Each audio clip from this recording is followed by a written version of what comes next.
My name is Tom, and until recently, I thought I had everything figured out. Married for 5 years to Emma, the woman I considered my soulmate, life seemed stable and full of promise. We met at a mutual friend's birthday party, quickly fell in love, and married within a year. Everyone always said we were the perfect couple, and honestly, I believed it too. Emma was bright, energetic, and endlessly supportive. I admired her deeply for her intelligence, beauty, and kindness. Our marriage was built on trust and mutual respect, or so I believed. We had talked about starting a family soon, and the thought of becoming parents filled me with excitement. My life felt complete, safe, and predictable. A few months ago, Emma started attending yoga classes. Initially, I was supportive, even happy. It seemed like a healthy way for her to manage stress from her job as a marketing executive. Her instructor, Adam, was highly recommended, known for helping his clients find inner peace. I joked with Emma, teasing her playfully about her newfound obsession, completely unaware of how drastically things would change. At first, her new hobby seemed harmless. She returned home from class more relaxed, happier. Our relationship even improved briefly. Emma became more affectionate, energized, and enthusiastic. I remember feeling grateful to yoga, or rather, Adam, the instructor whose name she mentioned frequently, for bringing out this renewed joy in her. But gradually, I began noticing subtle shifts. Emma spent more time away, her yoga sessions stretching longer. Sometimes she'd leave home earlier or stay after class for what she described as private meditation sessions. I tried not to feel suspicious, convincing myself I was overthinking. Yet a nagging discomfort settled within me, growing stronger with each passing day. One evening, Emma was unusually late returning home. Her phone was off, and I couldn't shake the feeling something wasn't right. Driven by anxiety, I got into my car and drove to her yoga studio, hoping I'd find her safe. My heart raced the entire drive, fear mixing with a growing sense of dread I couldn't explain. When I arrived, the studio appeared dark and deserted. Just as I was about to turn around and leave, something caught my eye. Parked behind the building was Emma's car. Relieved, I stepped closer, intending to call out her name. But then, through the partially open blinds of the studio's side window, I saw them clearly under the soft yellow glow of a single lamp, Emma and Adam. My body froze, my breath caught painfully in my chest.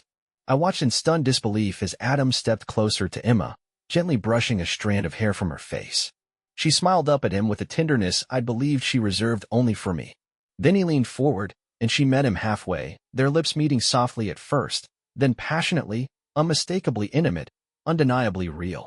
In that moment, the reality I'd known shattered violently, replaced by confusion, anger, and devastating heartbreak. My stomach twisted painfully, and I felt physically ill. I stepped back into the shadows, unable to process the betrayal I'd witnessed. My perfect life had been a lie, and Emma, the woman I loved more than anything, had just destroyed it, leaving me utterly broken. I stumbled numbly back to my car, unable to confront them or even process what had just happened. The image of them together replayed endlessly in my mind. The drive home was a blur. Tears burned my eyes, blurring the road ahead.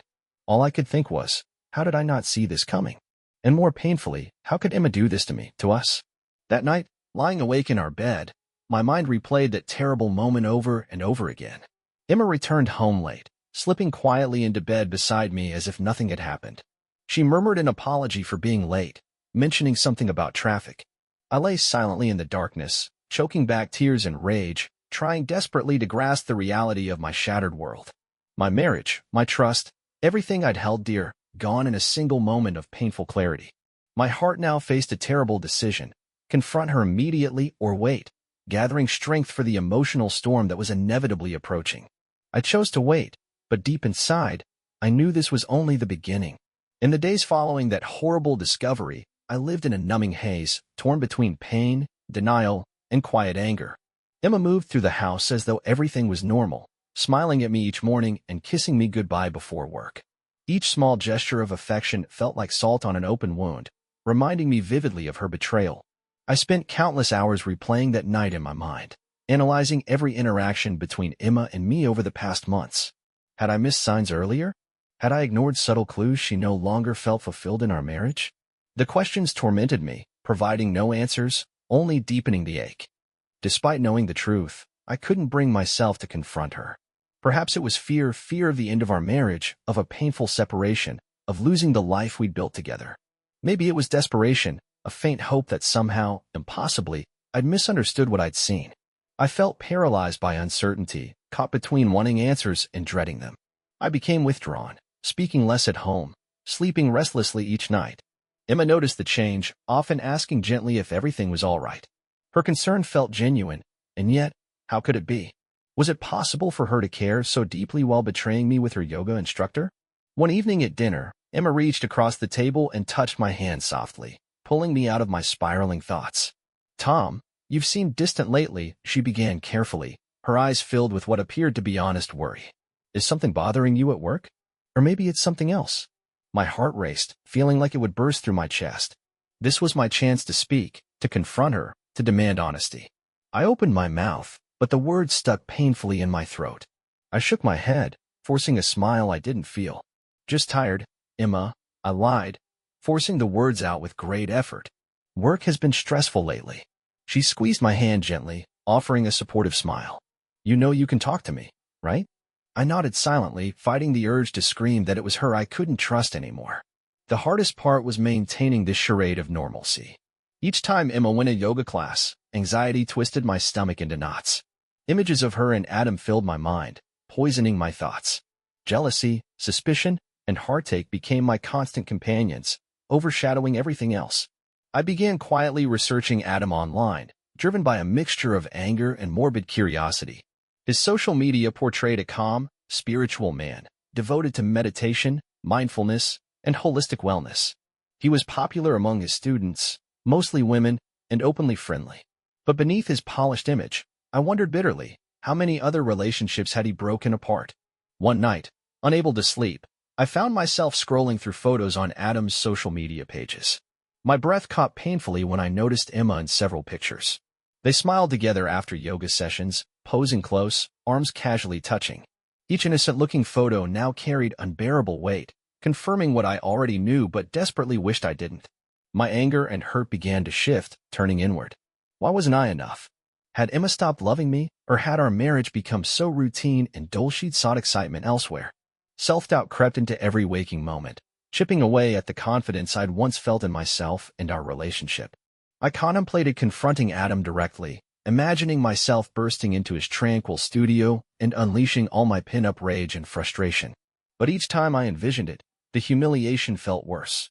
What if he laughed at me? Or worse, what if Emma defended him instead of me? In the end, all my pain boiled down to one simple truth. I was afraid of losing Emma completely. Even now, despite knowing she betrayed me, I still loved her deeply. The thought of confronting her and possibly pushing her away forever terrified me more than anything. I began attending therapy in secret, desperate for guidance, for clarity. Talking openly about the betrayal was painfully difficult, but slowly, I found comfort in having at least one place where I didn't have to hide my feelings. My therapist urged me to confront Emma directly, emphasizing the importance of honesty, but I hesitated. I knew the moment of confrontation was inevitable. But for now, I remained trapped, living this agonizing lie, hoping against all odds that somehow I could still save the marriage I once believed unbreakable. Living day by day became increasingly difficult. Pretending everything was fine drained me emotionally and physically. Every evening, Emma returned from yoga glowing with happiness, unaware of the torment her smiles brought me. My love for her was now laced with bitterness, sadness, and confusion. One Thursday evening, Emma arrived home unusually late again, offering vague excuses about traffic and chatting after class. As she walked in, carefree and cheerful, something inside me snapped. Without thinking, I finally asked the question I'd held back for weeks. "Emma, is there something going on between you and Adam?" Her expression shifted instantly from joy to confusion, then quickly to defensiveness. She hesitated briefly, visibly caught off guard. "What? Why would you ask me that?" she said, her voice slightly shaky, eyes avoiding mine. I felt anger rise in my chest. My heart hammered loudly as adrenaline surged through me. Yet I managed to keep my voice steady. "Please don't insult me by pretending." "I saw you," I admitted quietly, words heavy with pain. "That night, at the yoga studio?" Her face paled dramatically. She stepped back, looking as if I'd physically struck her. A long, suffocating silence filled the room before she finally spoke again, her voice barely audible. "Tom, I'm so sorry," she whispered, tears pooling in her eyes. "I never meant to hurt you. It just happened." Hearing the truth from her lips crushed me more deeply than I'd imagined. Despite knowing already, the confirmation was brutal. I felt anger, betrayal, and overwhelming sadness. How long?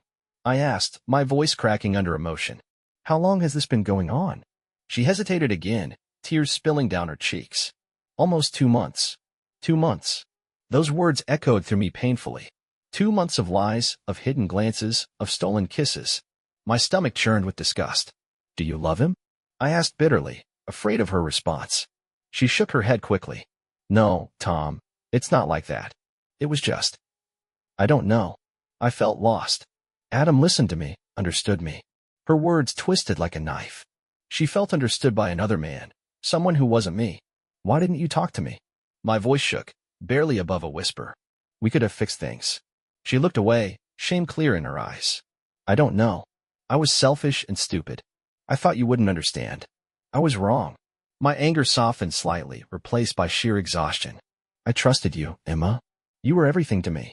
She reached out hesitantly, wanting to touch my hand, but I pulled back instinctively. I'm sorry, she repeated helplessly, voice breaking. Please believe me. I never wanted this. I stood up slowly, feeling empty inside. I don't know what to believe anymore. I need time, Emma. She nodded silently, tears streaming freely now. I understand. As I walked away, locking myself in the guest bedroom, I wondered bitterly whether our marriage could survive this betrayal or if it was already too late. The days that followed were among the darkest of my life. I had moved into the guest room, distancing myself physically and emotionally from Emma. Our once warm, inviting home now felt like a cold and foreign place, echoing with silence and unspoken hurt. I barely slept, haunted by vivid nightmares replaying Emma's betrayal again and again. Every morning, I forced myself to face her across the breakfast table. We avoided eye contact, exchanging empty words about work schedules or bills, both afraid to speak openly about the truth that lingered painfully between us. Emma kept apologizing in hushed whispers, as if repetition might somehow erase the damage done. But her words felt hollow. The trust I'd placed in her was shattered, perhaps irreparably. The worst part was the uncertainty. I didn't know what to do next. My heart still loved Emma deeply, yet every memory of seeing her with Adam cut me like a knife. Each time she left the house, paranoia consumed me. Was she meeting him again? Was she genuinely remorseful, or was she merely sorry she'd been caught? One evening, unable to shake my obsessive thoughts, I drove aimlessly around the city. Without consciously deciding, I found myself parked outside Adam's yoga studio again. This time I wasn't there by coincidence. I needed answers. Sitting in the darkness of my car, staring at the illuminated sign above the entrance, anger surged through me. Why should Adam go on unaffected, living normally, while my life had been torn apart? Taking a deep breath, I stepped out and approached the studio. Adam stood alone at the reception desk, packing up after the final class. He looked startled when he saw me entering, instantly aware of the reason behind my visit. Tom, Adam said cautiously, raising his hands slightly in a gesture of peace. We should talk calmly. No, I interrupted sharply, surprising even myself with the intensity of my voice. You don't get to dictate how we do this. You've taken enough from me already. Adam stepped back cautiously, clearly sensing my anger. I never meant to hurt anyone, he said softly, trying to appear sincere. You knew Emma was married. I snapped bitterly. You knew exactly what you were doing. He lowered his eyes, ashamed. I know. I made a mistake. Mistake? I scoffed bitterly. Your mistake destroyed my marriage. My entire life is in ruins because of your selfishness. Adam didn't answer immediately. Instead, he stood quietly, his calm demeanor cracked for the first time. I'm sorry, he finally whispered. But it wasn't just me, Tom. Emma was unhappy long before I came into the picture. His words struck deep, cutting through my anger. As much as I hated to admit it, a small part of me knew there was truth there.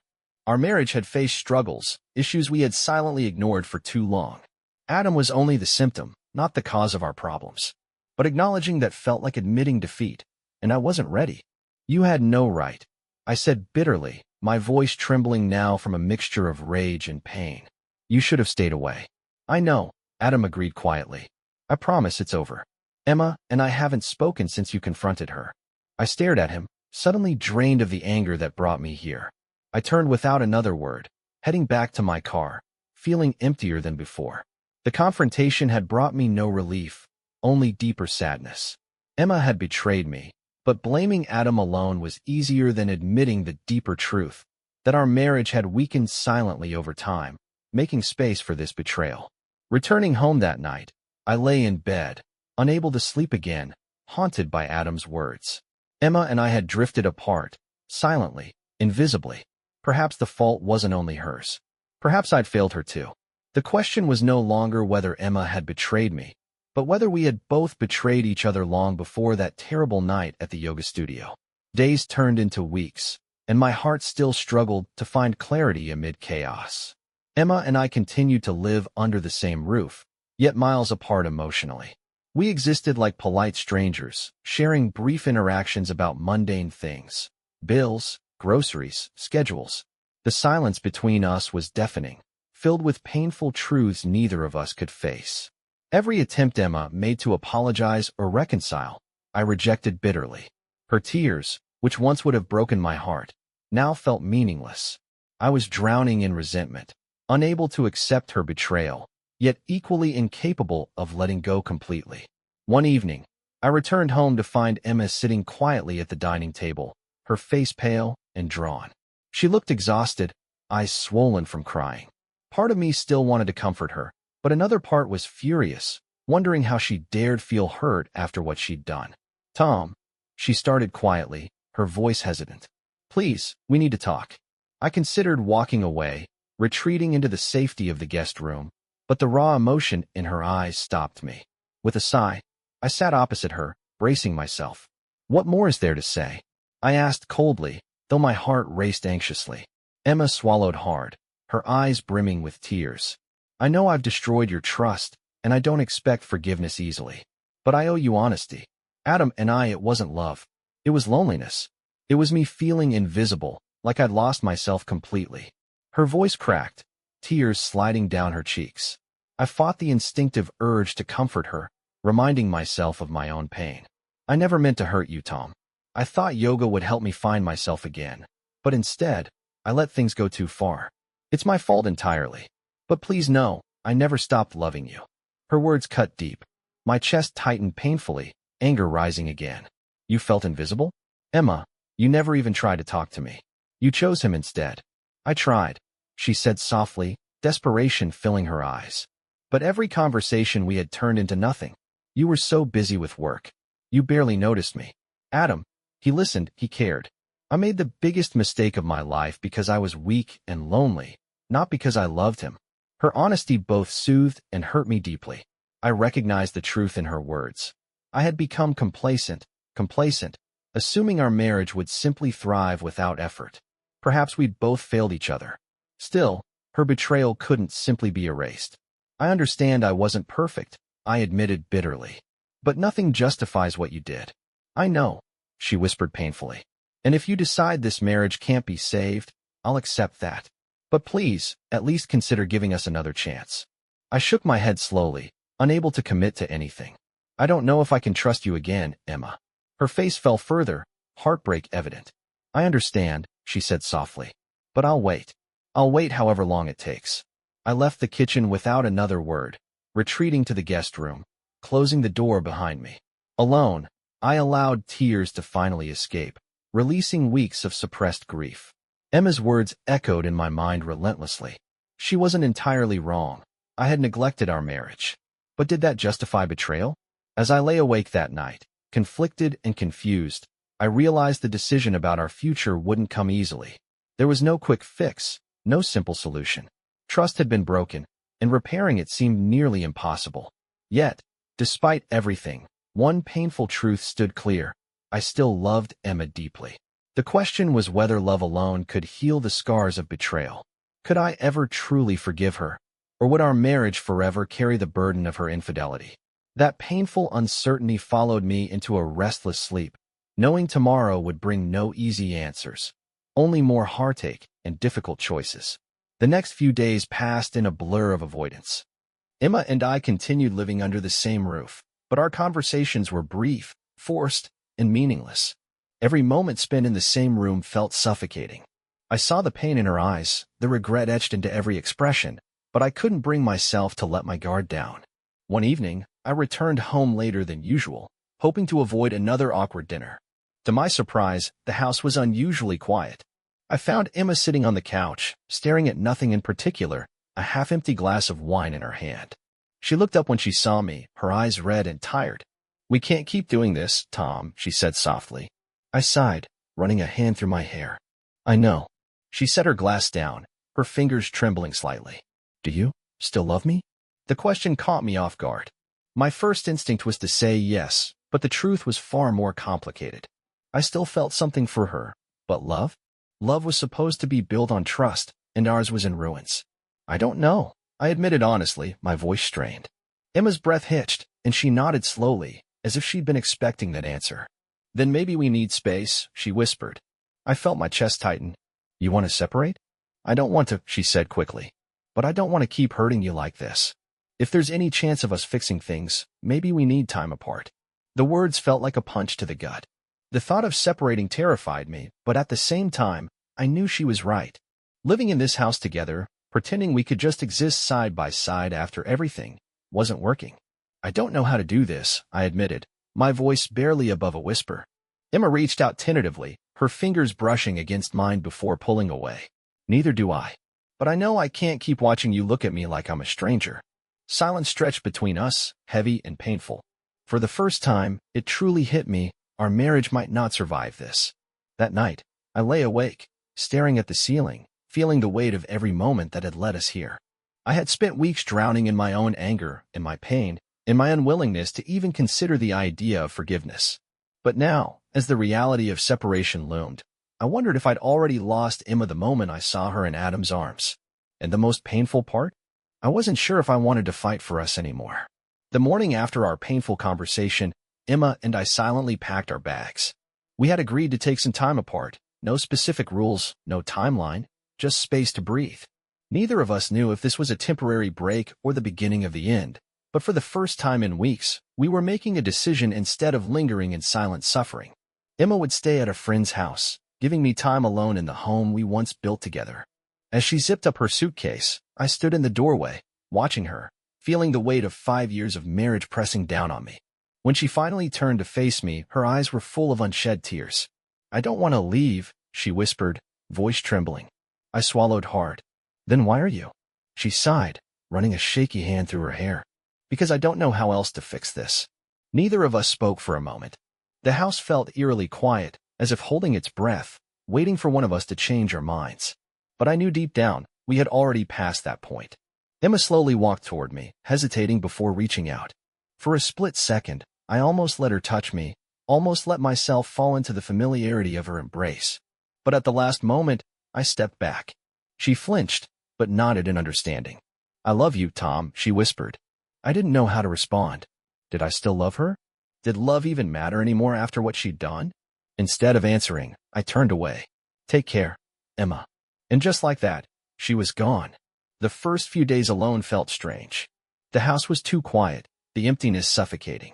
I expected to feel relief, to finally have space to think, but instead, loneliness crept in. At night, I found myself staring at the empty side of the bed, memories of Emma flooding back no matter how hard I tried to push them away. Every room in the house felt like a ghost of our past, the couch where we used to sit and watch movies, the kitchen where we shared late-night conversations over glasses of wine. But beneath the loneliness, something else was growing: clarity. For weeks, I had been consumed by betrayal and anger, unwilling to acknowledge anything else. But now, in the silence, I couldn't avoid the truth any longer. Emma had made a terrible mistake, but our marriage hadn't been perfect before Adam. I had been distant, wrapped up in work, blind to the fact that my wife had felt neglected for months. We had both failed each other in different ways, and while that didn't excuse what she did, it also meant that if I wanted to blame someone entirely, I couldn't. The realization hurt. It was easier to see Emma as the villain, easier to stay angry. But if I was ever going to move forward, whether with her or without her, I needed to accept that our marriage had been breaking long before the betrayal. The real question now was, did I still want to save it? And if I did, was it even possible? 2 weeks had passed since Emma left, and I was no closer to finding an answer. I thought space would bring me clarity, but instead, it left me feeling stuck, drowning in endless uncertainty. Every day, I ran through the same questions in my head. Could I ever trust her again? Did I even want to try? Was I holding on to something that was already broken beyond repair? Emma had texted me a few times, short, careful messages checking in, asking how I was. I never ignored her, but I never encouraged conversation either. My replies were brief, detached. She hadn't pushed, hadn't begged me to talk, and part of me wondered if she was giving up. The thought sent a sharp pang through my chest, and I hated myself for feeling it. One evening, after another sleepless night, I sat alone at the kitchen table, staring at my phone. My therapist had suggested making a list, reasons to stay, reasons to leave. I resisted at first, convinced it was pointless, but now, with nothing left to lose, I opened a blank note and started typing. Reasons to leave. She betrayed me. I may never trust her again. I deserve better. Every time I look at her, I see him. I exhaled sharply, rereading the words. They were solid, logical. They made sense. But my fingers hesitated before scrolling to a new section. Reasons to stay. She is genuinely sorry. We had problems before Adam, and I ignored them. I still love her. I can't imagine my life without her. I stared at the list, my stomach twisting. One side was rational, clear-cut. The other was messy, filled with uncertainty. But no matter how hard I tried to convince myself that walking away was the right choice, a part of me still clung to the life we had built. The sound of my phone buzzing pulled me from my thoughts. Emma's name flashed on the screen. I hesitated for a long moment, fingers hovering over the screen, before finally answering. Tom, she breathed, relief clear in her voice. I wasn't sure if you'd pick up. I swallowed hard, forcing myself to stay calm. I almost didn't. Silence stretched between us before she finally spoke again, her voice quieter this time. I miss you. I closed my eyes, pressing my fingers to my temple. Emma, I don't know if I can do this. I understand, she said softly. But can we just talk? One last time. No pressure. Just talk. I hesitated, knowing that whatever happened next would decide everything.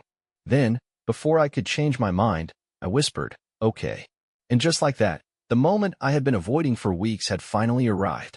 The air felt heavy as I sat in my car outside the cafe where Emma had asked to meet. My fingers gripped the steering wheel, my heartbeat steady but loud in my ears. I had spent 2 weeks drowning in indecision, but now, standing on the edge of a decision that would define the rest of my life, I still wasn't sure what I truly wanted. I finally stepped out and walked inside. Emma was already there, sitting at a small table near the window, hands wrapped around a coffee cup as if it was the only thing keeping her grounded. When she looked up and saw me, her lips parted slightly, relief and nerves battling in her expression. Hey, she said softly as I sat down across from her. Hey, I replied, my voice rougher than I intended. We sat in silence for a moment, neither of us knowing how to start. Emma looked down at her hands, took a shaky breath, and finally spoke. Tom, I know I don't deserve another chance. I don't deserve your forgiveness, and I wouldn't blame you if you walked away forever, she said, her voice trembling slightly. But I still love you, and I can't just let us go without knowing if there's anything left to save. I exhaled slowly, watching her carefully. Why did you do it? Emma winced, clearly expecting the question but still unprepared for it. I felt lost. I felt invisible. And I was selfish. I was looking for something that I should have fought for with you instead of running somewhere else, she admitted. But no matter what happened with Adam, it was never about him. It was about me, about what I was missing. And I hate myself for not realizing that sooner. Her honesty stung, but it also forced me to face my own part in our unraveling. I had been distant. I had let routine replace effort. I had assumed love would always be enough without nurturing it. That didn't excuse what she did, but it also meant that our marriage had been breaking long before she crossed the line. I won't pretend I'm not still angry, I said finally. I won't pretend I don't see him every time I think about us. But I also can't pretend I don't still love you. Emma's breath hitched, her hands tightening around her cup. Does that mean? I shook my head, choosing my words carefully. It means I'm willing to try, but I can't promise things will ever be the same. Tears filled her eyes, but this time, they were tears of hope. I don't want them to be the same, she whispered. I want them to be better. For the first time in weeks, I felt something other than anger or pain. I felt the smallest flicker of hope. We weren't magically healed. There was no instant forgiveness. But there was a chance, and for now, that was enough. As we sat there in that quiet cafe, I realized that love wasn't about perfection. It wasn't about never making mistakes. It was about the choice to fight, to heal, to rebuild even when it felt impossible. And in that moment, I made my choice. I chose to try.